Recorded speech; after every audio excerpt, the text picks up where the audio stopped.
Shana Tova. Our son Jared started high school this year. Well, I can't believe it either. He was in second grade when I became the rabbi here. And the director of college counseling told us that the goal of ninth grade is to love high school, to work hard, and for the students to find what they are passionate about. The point of ninth grade is not to worry about building a resume for the sake of building a resume, but to really do things well and to find meaning in the process. Of course, we know that this is easier said than done because in the intense New York City world in which we live, everything and everyone seems to be on overdrive. It doesn't mean we shouldn't work hard, but we need to make the work that we do meaningful and effective. So this got me thinking not just about high school, but about how all of us should live, because most of us are not going back to high school, nor do I think we would want to. And yet, it is during these Yamim Noraim, these days of awe, that we must think about what we are beholden to. Is there any way to get a reprieve, or at least a sense of balance and freedom, so that we are not always tied up in the angst we call life? Are there ways that we are enslaved that we feel we need to get out of? Do we feel as if we have placed ourselves in a perpetual state of judgment in front of those that we love or ourselves?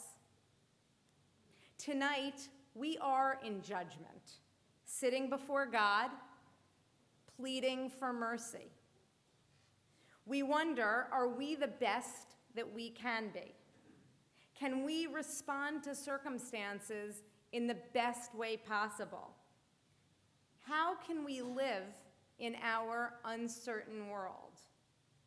We ask, what agency do we have to make changes? And sometimes when we are beholden to our circumstances, how do we react to something that we cannot change? It is this that I want to explore tonight. Last week I talked about global issues, anti-Semitism, Israel, Jewish identity. Tonight I want us to look inside. Tonight I want us to think about what does it mean to experience life better? What tools does Jewish tradition give us? Several months ago, in anticipation of the holidays, I decided to try a few new things to see how some different things felt for my body and for my soul. For I figured if I'm standing up here encouraging everyone to look at the new year as a way of improving your own life, I should try that as well. I decided I wanted to focus a bit more on how I spent my time, how I lived physically, and what that means for me spiritually. So what did I do? I went outside of the walls of the synagogue, and I rode a bike. I don't know the last time I rode a bike, but I went on a 13-mile bike ride in the hills of the Berkshires. And truthfully, I was not prepared for that at all. I was in a little bit of pain after those 13 miles. But as I was riding, I thought to myself, and this is sort of what happens when you're a rabbi, there's a sermon in this. There's a sermon in the riding of a bike. And there was, because there was so much that you can learn from riding a bike. It gave me perspective on how to enter a new year. It gave me insight into how we can react and how we can feel a sense of freedom that we might not have even known that we needed. First, As I was riding, I learned that it was really important to look out on the horizon and not just focus immediately on what is right in front of me. When we think about our own lives, I find it is easy for all of us to get caught up in the stress of the moment.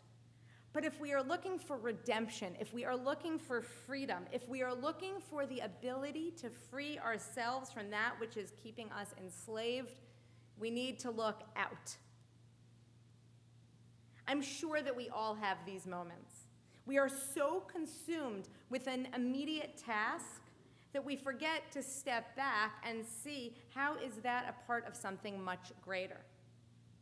Maybe for some of us, it's getting caught up in an argument with our kids or our parents or our spouse or our friends. And we forget to think about what does it mean to feel a part of our family. The second thing I learned on that 13-mile ride is when do we shift gears? Sometimes there will be obstacles in our way. Sometimes we need to find ways to downshift. Use both brakes. Stay balanced. This is not easy, and I am the first to say that I don't do this well. I have not taken my own advice, but we need to figure out how to downshift when necessary, for if we don't, we might tumble. And we need to find our proverbial handlebars to hold on to. Is it a family member? Is it a friend? Is it a therapist? Is it your rabbi? Don't be afraid to have people to hold on to. That is what we are all here for. We need each other. Aside from riding a bike, I also attempted to take up yoga as a practice. Not as a spiritual practice, because I think I've got that covered. And I am still honestly uncomfortable at the end of a yoga session when the instructor has us bow. It just doesn't feel quite Jewish to me. But I have somehow learned the pigeon pose, downward facing dog, the various warrior positions, and so much more. But the first thing that I learned, and actually it was the most important, it was when the instructor said, you know you're doing something right when you're a little bit uncomfortable. You know you're doing something right when you're a little bit uncomfortable. To me, this was the lesson of the summer, along with the balance of a bike ride. And it began to help me frame how I wanted to look at our year ahead. We might be a bit uncomfortable, but to be our best selves, we need to look ahead. We need to stay balanced. We need to downshift. We need to live with discomfort. And here is the good thing.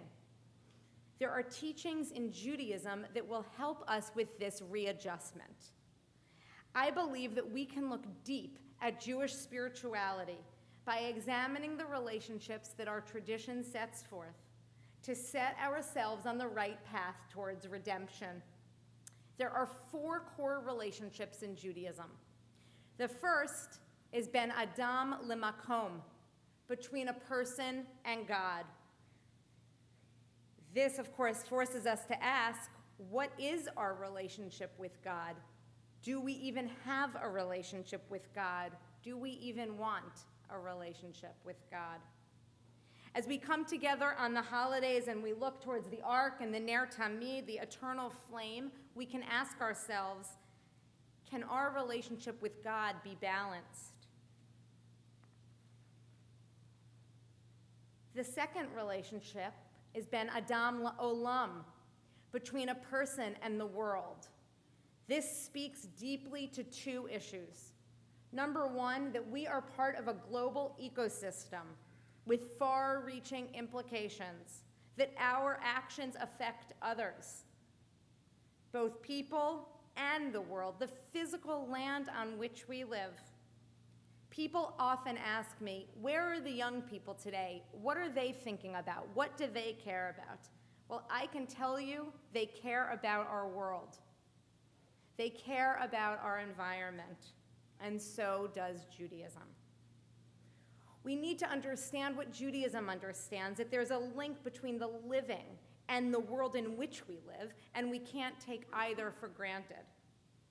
The third relationship defined by Judaism is ben adam lechavero, between a person and their fellow human being. In some ways, we think this is the easiest relationship to mend. We know when things are good. We know when things are bad. We just need to do the hard work each week, each month, each year, to be in dialogue with our fellow loved ones and not so loved ones. The last relationship is ben adam la'atzmo, between a person and themselves. This may be the hardest to manage because we are the hardest on ourselves. How can we, in this year, forgive ourselves of things if we don't get everything right? But we have to. How incredible is this? That in all of these relationships, all four, tradition uses the word ben, between. It is a reminder that in all aspects of life, we sit at this nexus between one thing and another, between ourselves and our fellow humans, between ourselves and the land, between ourselves and God. And we need to work on that balance.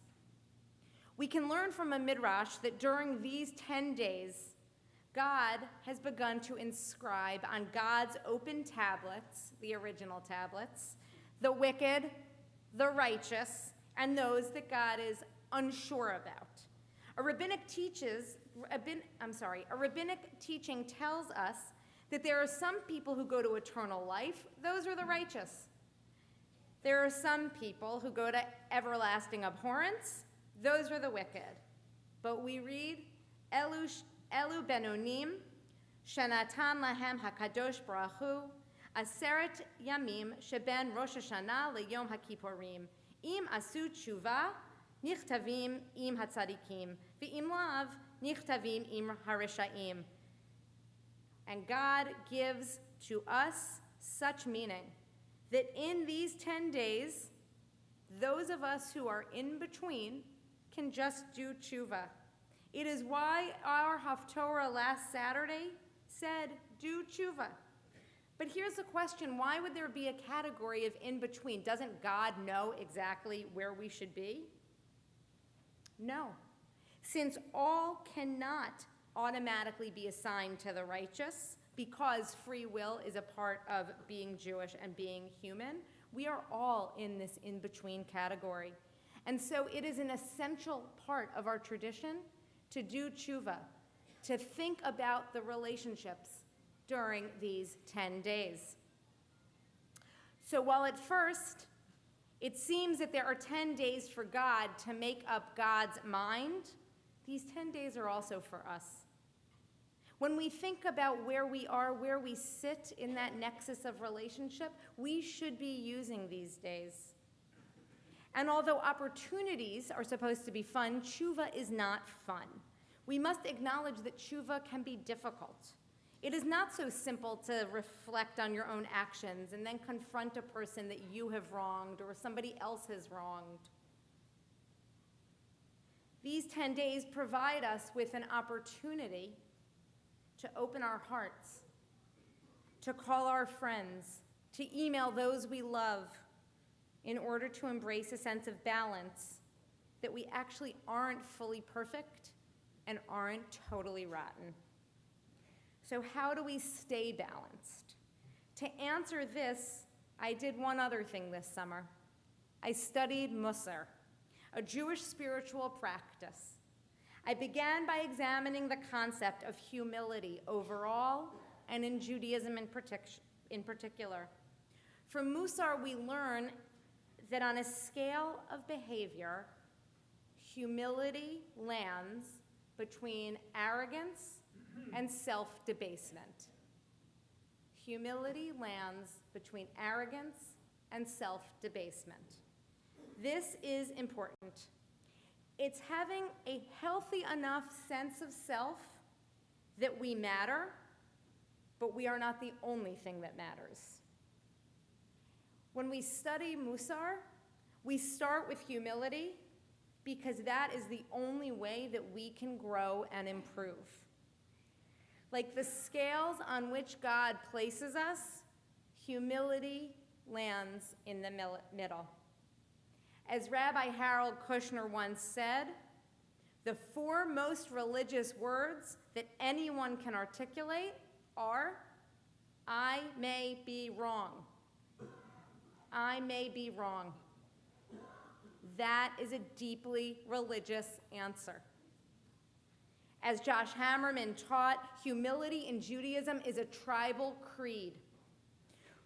As we come to make the most important decisions in the history of life, I personally would trust more in those who admit ignorance than those who claim infallibility. In today's world, humility is often hard to come by. But how would we and how would the world be redeemed if we approach the world and act humbly in our most intimate of relationships? Another character trait that we can potentially work on is also on a scale, and that is patience.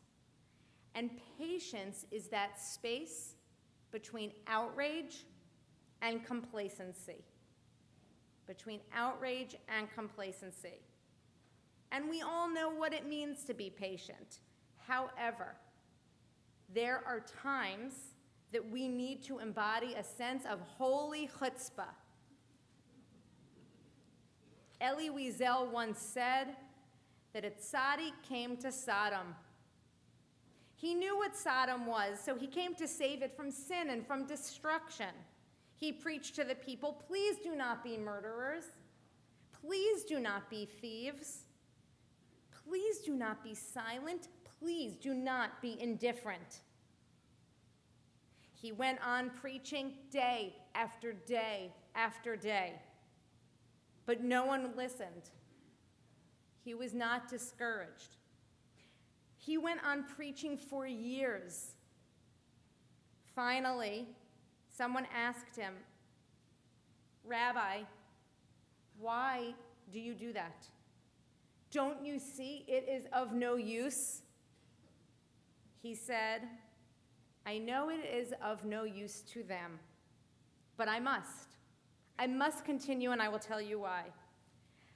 Because in the beginning, I thought I had to protest and to shout in order to change them, but I've given up that hope. Now I picket and I scream and I protest so that they should not change me. In all of these moments, in all of these relationships with God, with the world, with our fellow members of humanity, and certainly with ourselves, what we need is balance. Balance will never be all this or all that, but don't be confused. Balance and moderation does not mean complacency and laziness. It means understanding the world. It means taking the long view. It means understanding that sometimes we won't actually know what's going on. We won't know how things are going to end despite how hard we try. But we should keep working towards redemption. In thinking about this, I am brought back to the weekend of August 3rd and 4th. It had in it, in one weekend, several moments of elation and several moments of deep sadness for me. I was literally Benoni. I was literally in that sense of betweenness that I spoke about a few moments ago. But I wasn't balanced because I was feeling such extreme emotions. On one hand, that weekend, I oversaw a conversion. I officiated at an ufraf. The following day, I officiated at a wedding. And then I attended the end of summer banquet for Dave's camp, my husband's camp, the Ramah Sports Academy. But it was also that weekend that this country witnessed the terrible mass shootings in El Paso and in Dayton. And a friend of mine from college was murdered by his au pair's ex-boyfriend. in one weekend. That was my news cycle.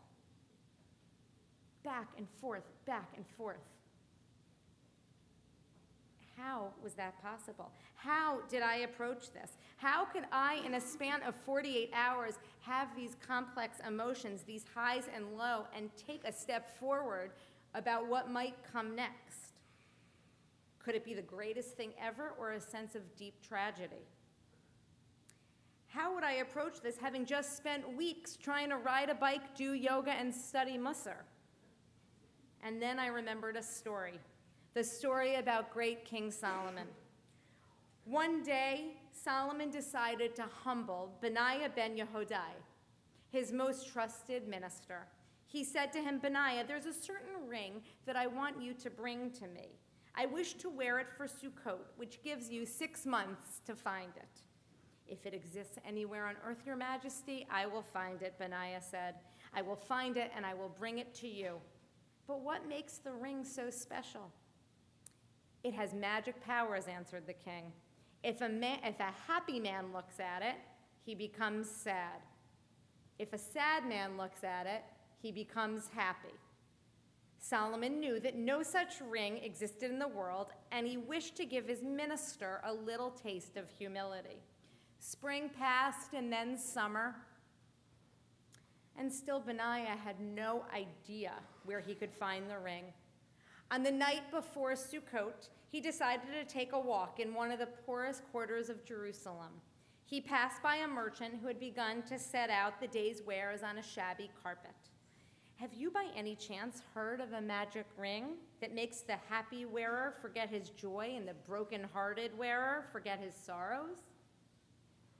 He watched the old grandfather take a plain gold ring from his carpet and engrave something on it.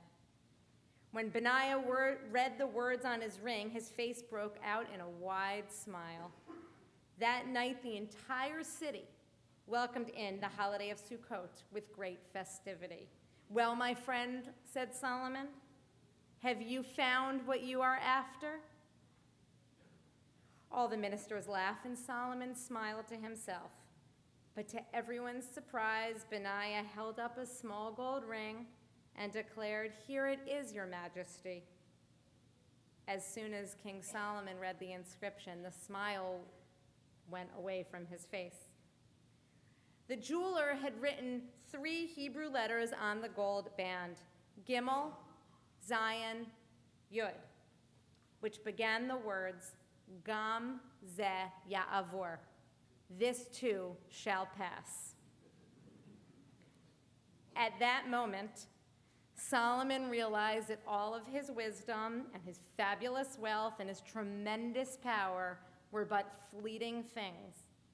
For one day, he would be nothing but dust. And of course, the other is true. At moments where we feel our deepest sadness and deepest despair, we can try to find a way to balance ourselves and know that Gam ze ya'avor, this too shall pass. The discomfort will fade. So the question remains, when we look out in the world, when we think about the relationships we are in, how do we adjust ourselves towards progress? Because perfection is not attainable. And so this brings me to my final idea, specifically about how we are in relationship to others. Adam Grant and Allison Sweet Grant recently wrote in the New York Times about how kids and parents should talk to each other about selflessness and generosity by analyzing Shel Silverstein's The Giving Tree. They wrote, self-sacrifice is not sustainable, and it isn't healthy either. Research shows that people who care about others and neglect themselves are more likely to become anxious and depressed. They're also less effective. When teachers give up their nights and weekends to help their individual students, their classes do significantly worse on standardized tests. Similarly, selfless students see their grades falter. They're so busy solving their friends' problems that they skip their own classes and fail to study for their own exams. Generosity is not about sacrificing yourself for others. It is about helping others without harming yourself. It's not about giving to takers. It is about giving in a way that nurtures more givers. It is about giving in a way that nurtures more givers. It's not about dropping everything anytime someone needs you. It's about prioritizing your needs along with theirs. Paradoxically, being less selfless actually allows you to give more. Instead of letting others sap up your energy, you maintain your motivation. To me, the nexus between selflessness and generosity echoes back to my sermon from the first day of Rosh Hashanah, as I shared my understanding of Rabbi Hillel's famous statement that we must be there for ourselves and others. We need to be there, but not at the expense of others, and we need to be present for others so that we don't make it all about ourselves. This is what redemption can look like. Rabbi Abraham Joshua Heschel said, once a student arrived for his rabbinical school interview and Heschel asked him how he traveled to JTS. The student said he walked from the West 70s up to 122nd.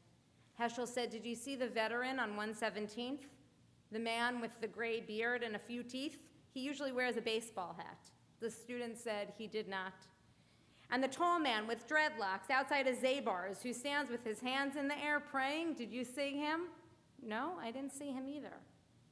So how can you become a rabbi, Heschel asked, if you don't see the human beings around you? We don't have to go far away. We don't need to go on far away trips or to far away lands or to the stories of King Solomon. We need to notice who is around us. What are their needs? What are their joys? What is their pain? What are our needs? What are our joys? What is our pain? This story from Heschel reminds us to pay attention. Like the man at the gates who kept banging on the door so that he didn't become crazy, we need to pay attention to what is around us. And we can do that by listening. And so I hope that during these 25 hours together, we can gain our balance and perspective and humility and the patience that we need to make the necessary changes in our lives and in our world so that we can all look out on the horizon and be happy with what we see. Shana Tova. May you have an easy fast.